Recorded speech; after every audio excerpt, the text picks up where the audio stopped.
I'm Eric Griggs, and we're going to explain how to properly sight in a Tek-Hybrid sight. The first thing you need to consider with this is that it is a fixed pin sight, and you want to start by sighting in your fixed pins like you would any other sight. This right here is a 3-pin, so let's say we're going to sight in for 20, 30, and 40 yards. So we'll start by moving our top pin, we'll set it up for 20, get a good mark that we're very comfortable with, we'll move the next one to 30, and then so on to 40. Now we have our 3 pins set. If this was a 5-pin sight, we could have our sights for 20, 30, 40, 50, and 60, or whatever that desired distance is. Some people like some odd numbers, 20, 25, 30.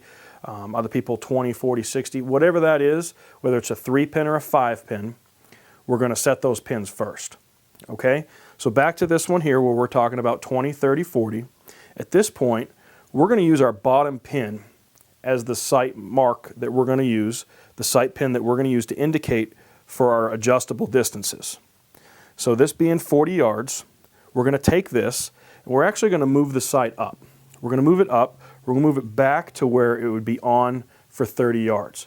We're going to sight in at 30 using our bottom pin again, and when we have a really good indicator, we have a really good mark, we're going to go ahead and we're going to make a mark on this sight. We'll actually take a pen or a pencil and we're going to make a mark on this sight right here. Once we've done that, we're going to go to a distance of 60 yards. When we go to 60, we'll move our sight down to the distance that we need to have it at, okay, and then we're going to shoot at 60. 60 may take a little bit longer. We want to make sure we take our time, we want to shoot, we want to make sure we're making good, accurate shots, and we feel really good and comfortable about our impact point at 60.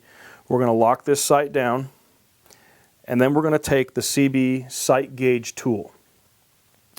This sight gauge tool has markers on it. It has a marker for 30, and then it has numbers, odd and even, on both sides.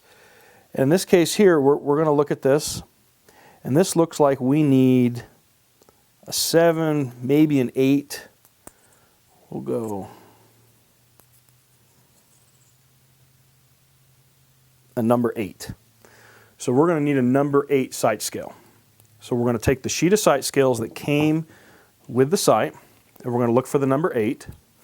This number 8 scale right here, we're going to take that, we're going to cut that tape out, and then we're going to put this tape back on this sight.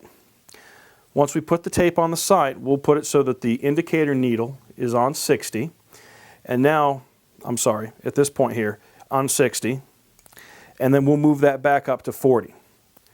When our sight is set at 40 yards on the scale, and the indicator is clearly on 40, we know that the 20 and 30 pin is on at that point. So that would be our home setting. So anytime we have 20, 30 or so on above, we know we're set on 40. Anytime we want to shoot further, whether that's 50, 60, 70, 100 yards, whatever it is, then we can dial the sight down to that exact number. This allows us to shoot accurately at long distance, but also have our close yardages on at the home setting. That's how you sight in a Tek-Hybrid sight.